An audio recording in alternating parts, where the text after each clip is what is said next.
These magicians have been making audiences believe that they have mastered the art of levitation.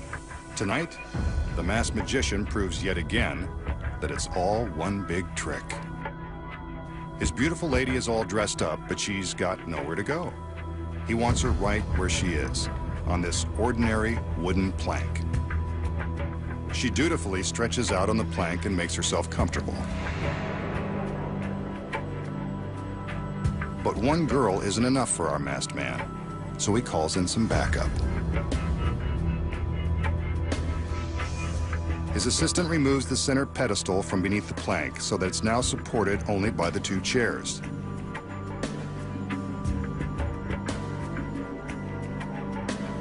Looks like it can hold her. Another assistant joins the party, and they all engage in some mystical movements. Guess this puts him in the mood. On his command, the two assistants remove the chairs, leaving the plank and the lady suspended in midair.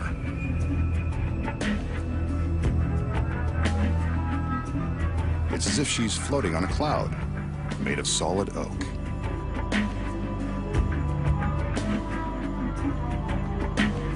The magician waves his arms above her to prove that there are no hidden wires. And now the camera will travel all the way around back to prove that there's nothing supporting her from the rear. This levitation is impossible to explain.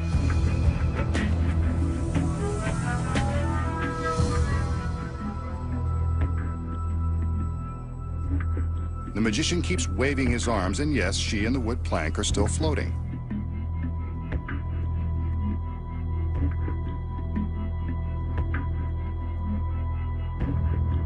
He calls the other assistants back in, and they replace the two chairs.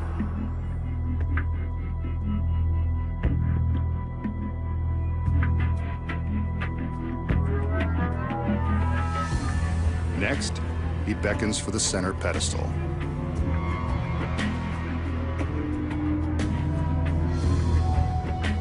When it's in place, he makes a few more passes to awaken Sleeping Beauty.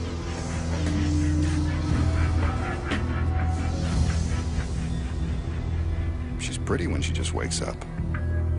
And there you have it, one of the oldest tricks in the book. But what's the secret? How does the magician make it look like the lady is floating in midair, even from this backstage angle? You're about to find out. The first trick is getting a beautiful woman to lie down on a wooden plank. But the real trick is hidden behind the center pedestal. When the assistant removes the pedestal, it appears that the only things holding up the plank and the girl are the two chairs. The truth is, you're staring right at the secret. Cleverly hidden in the magician's pants is a third leg. There it is, strong as a rock. You'll see how it works in a minute. When the assistants remove the two chairs, it looks like the girl on the plank is floating.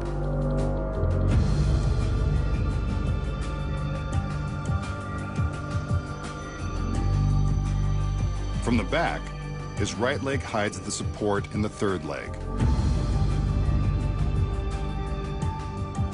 But from this angle, you can see that the fake leg is supporting the plank. Here it is before the trick begins, waiting for the magician to step into position. For a closer look, the girl removes the fake leg.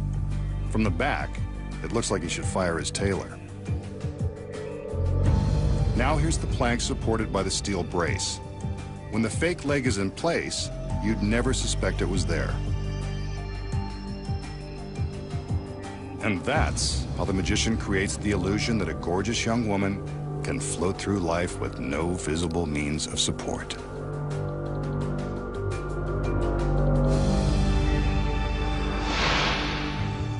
Here's a trick that's common among street magicians. It uses a seemingly ordinary everyday object. After some minor league dumpster diving, the magician finds a crumpled soda can in the trash. Looks like someone doesn't recycle. No matter, the magician plans to do a little recycling of his own. a magical gesture, and a shake to prove the can is empty, and... how about that? The dents disappear. Well, most of them do. Still, pretty impressive.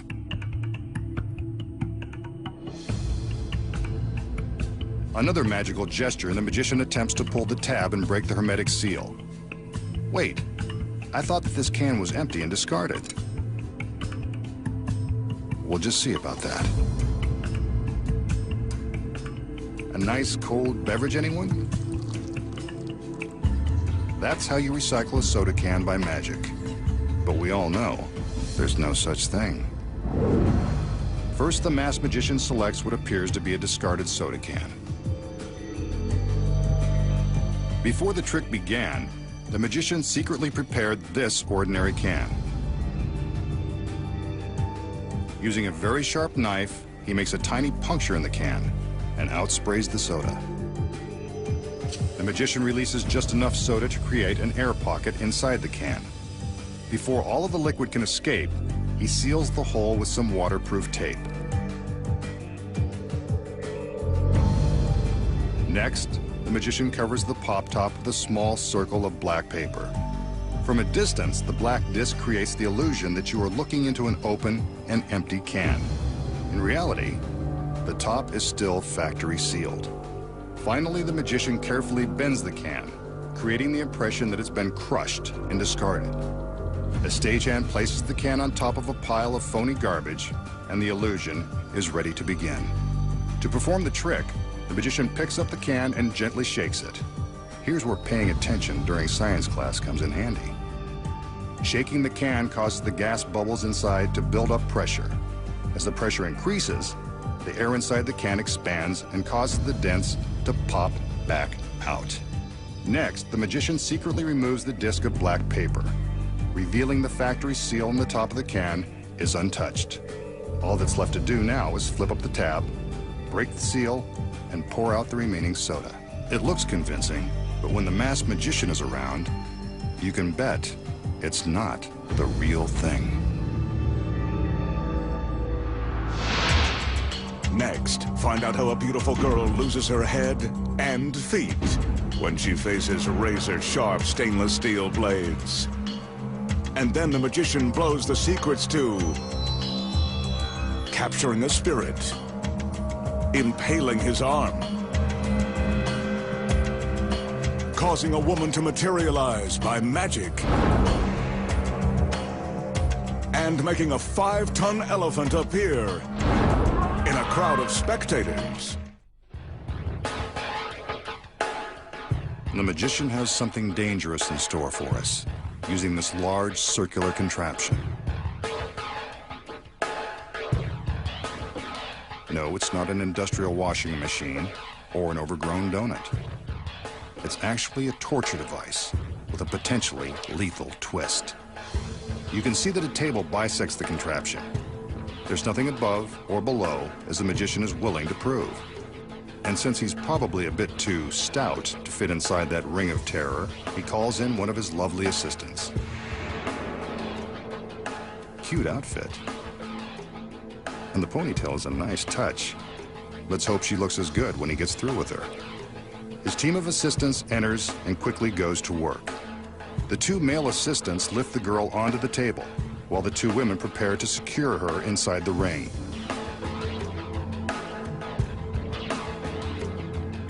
Meanwhile, the magician stands by, ready to take all of the credit. Now that the girl is in position, we can see that her head and ponytail protrude from one side of the ring and her feet hang out the other. Whatever he has in mind, this guy's pretty kinky. And he goes for girls with bare feet. This illusion is more telling than I expected. If there are any psychiatrists in the audience, I bet you could have a field day with the masked man. He places the girl in a trance. The lovely lady is at his mercy. And it's too bad for her because he's now holding a very sharp blade made of surgical steel. Maybe she should have read the fine print in her contract before getting into that thing. The blade goes into the device and through the girl just above the knee. To Told you he was kinky. But he's not done. A second blade is now inserted straight through her torso. For those of you scoring at home, she's now divided in 3 sections. But she hasn't lost all motor skills. Her feet are still moving. The magician directs 2 of his assistants to do more of his dirty work.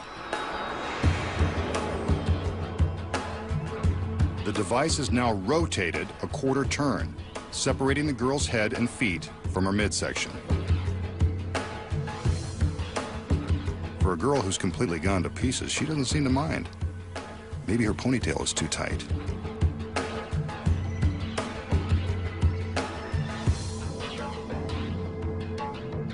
Better put her back together before she realizes something is up.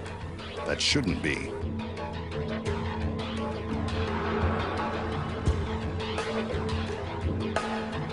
She's lowered back to a more appropriate horizontal position, but the magician will leave it up to her to put her life back together.